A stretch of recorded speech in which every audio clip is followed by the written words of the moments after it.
আসসালামু আলাইকুম গাইস, কেমন আছেন সবাই? আশা করি সবাই ভালো আছেন। আজকে আমি আপনাদের সামনে দার্জিলিংয়ের তৃতীয় ভিডিওটি নিয়ে হাজির হয়ে গেলাম। আমরা দার্জিলিংয়ে তৃতীয় দিনই কোথায় কোথায় ঘুরেছি এবং আপনারা কোথায় কোথায় ঘুরতে পারেন এই বিষয় নিয়ে আজকে আমরা কথা বলবো। তো চলুন দেরি না করে শুরু করা যাক আমাদের দার্জিলিংয়ের তৃতীয় দিন। অবশ্যই পুরো ভিডিওটিতে আপনারা আমাদের সাথে থাকবেন এবং আপনাদের সাপোর্টের জন্য অসংখ্য অসংখ্য ধন্যবাদ।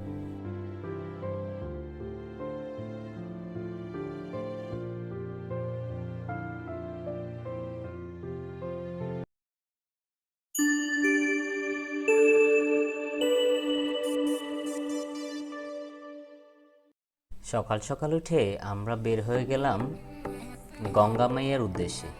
তো সকালবেলা নাস্তাটা আমরা এখানে সেরে ফেলি এবং যাওয়ার পথে ওইরকম কোনো খাওয়ার জায়গা না থাকার কারণে আমরা দার্জিলিং থেকেই নাস্তা করে রওনা হই। তো সকালবেলার পরিবেশটা আসলে অনেক সুন্দর ছিল।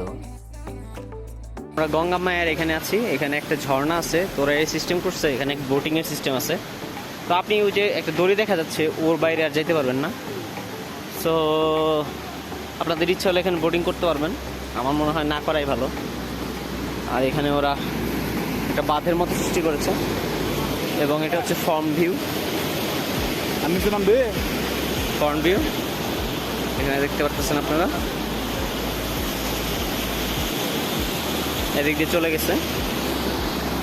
তো এই পানিটার উৎসই হচ্ছে এগুলা, এখানে একটা ঝর্ণা আর ওই পাশে একটা ঝর্ণা।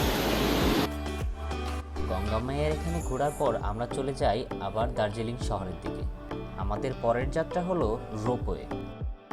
আপনারা যারা রোপওয়েতে ওঠার জন্য আসতে চান তারা অবশ্যই বেলা 11টায় চলে আসবেন, কারণ এটি 3টার সময় বন্ধ হয়ে যায় এবং 3টার সময় আপনি চাইলেও টিকিট কাটতে পারবেন না। আর 11টার সময় না আসলে আপনার টিকিট না পাওয়ার সম্ভাবনাটাই অনেক বেশি থাকে। তো আমি সাজেস্ট করব আপনারা এখানে 11টার মধ্যে চলে আসবেন। এই কেবল কারটা অনেক আস্তে চলে, তাই আপনি অনেক সময় ধরে এই সৌন্দর্যটা দেখতে পারবেন।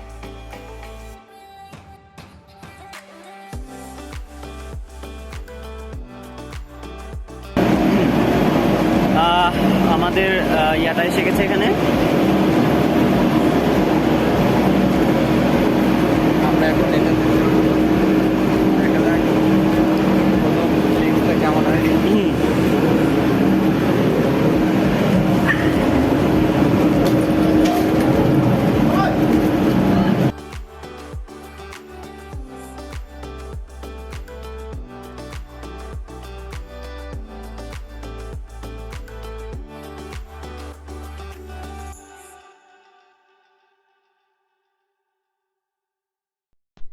এই কেবল কারে ওঠার জন্য আমাদের খরচ হয়েছে 160 রুপি করে।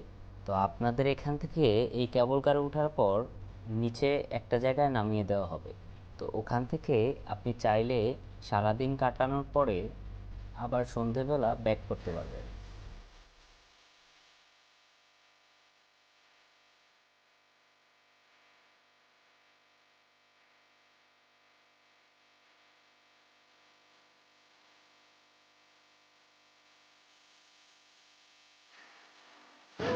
রাতের বেলা এখানে অনেক বৃষ্টি হচ্ছে, কিন্তু এই দেখতে পাচ্ছেন এগুলো হচ্ছে সব মেঘ।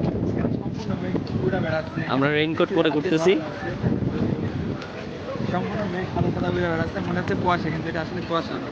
হ্যাঁ, মনে হচ্ছে এটা কুয়াশা, কিন্তু আসলে এটা কুয়াশা না। হ্যাঁ, এই সামনে দেখতে পাচ্ছেন, মানে মনে হইতেছে এখানে এগুলো কুয়াশা, কিন্তু আসলেই না, এগুলো হচ্ছে মেঘ। ওয়াও! আর ওয়েদার কথা তো বলাই যায় না, অসাম। This is wow. আস্তে আস্তে এখানে রোদ উঠতেছে, আপনারা দেখেন এদিকের ভিউটা। ওয়াও! আজকে বৃষ্টি না থাকলে আজকে আমরা অনেক জায়গা প্ল্যান করেছি যাব। এখন দেখা যাক বৃষ্টি থাকে কি না। এই হচ্ছে আজকে থার্ড ডে হচ্ছে ওয়েদার। প্রচন্ড পরিমাণে ঝড়, আপনার রাতের যে অবস্থা আপনারা দেখতে পাচ্ছেন, পুরা অবস্থা খারাপ আর প্রচুর ঠান্ডা। রাত্রে তো মনে হচ্ছিল যে কবরস্থানে আসছি। নাকি আমার দুনিয়াতে আছি এটাও বিশ্বাস করতে অবিশ্বাস্য লাগছিল। তো এই হচ্ছে আশিক ভাই, উনি অনেক স্ট্রং ম্যান। তো ওনার গেঞ্জি পরেই চলতেছে। না আসলে হাতে রেইনকোট আছে, হাতে রেনকোট আছে, এটা বৃষ্টির জন্য। এই কারণে পড়তে পারছি না। তো এদিকে হচ্ছে ওয়েদারটা খারাপ হচ্ছে, এদিকে মেঘে সম্পূর্ণ সাদা হয়ে গেছে। আমরা পাহাড়ও দেখতে পারতেছি না, সম্পূর্ণ মেঘে পুরা ঘিরে রাখছে আমাদের। স্ট্রিটের যে দোকানগুলি ছিল ওগুলো সব বন্ধ, কারণ এত পরিমাণে ঝড় হচ্ছে। জিনিসটা আসলে অনেক বেশি ডেঞ্জারাস, কারণ ওয়েদারটা দেখেন আপনারা। আমার মনে হয় কিছুক্ষণ পর বৃষ্টি নামবে। তো এই হচ্ছে আজকের ওয়েদার। তো আমরা চাচ্ছি কালকে ব্যাক করব, কারণ এই ওয়েদারে আসলে কোনো কিছু দেখা পসিবল না।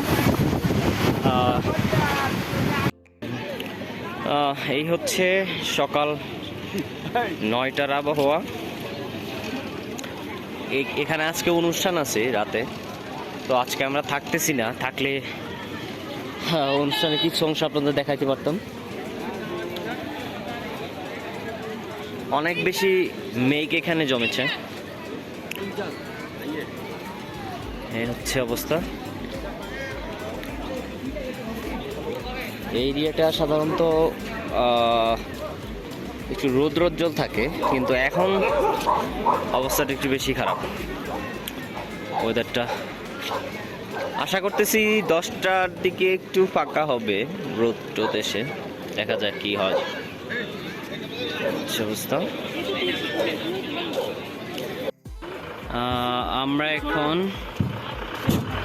গোপালধারা টি কোম্পানি লিমিটেডের এখানে। তো এটা হচ্ছে টি স্টল, আপনারা এখান থেকে চিপ কিনতেও পারবেন। তো আমরা এখন এটার ভিতরে ঢুকতেছি। এখানে হচ্ছে চা পাতা, এই হচ্ছে চা পাতা, অনেকটা লেবুর পাতার মতো।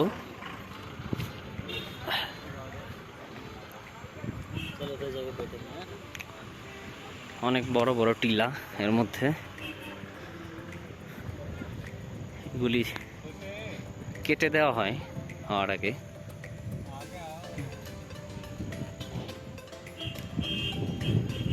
আমরা এখানে যাচ্ছি,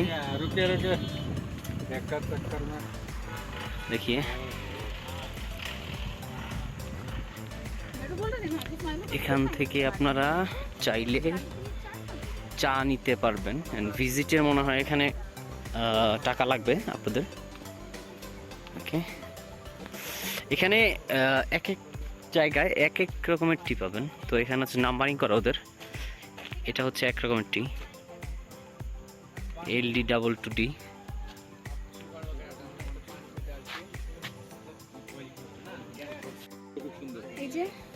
চায়ের ফুল, চায়ের ফুলটা কিছু করে না। এই যে এগুলা অত ফুল, এই যে নিচে শুধু চা বাগান অনেক দূর পর্যন্ত।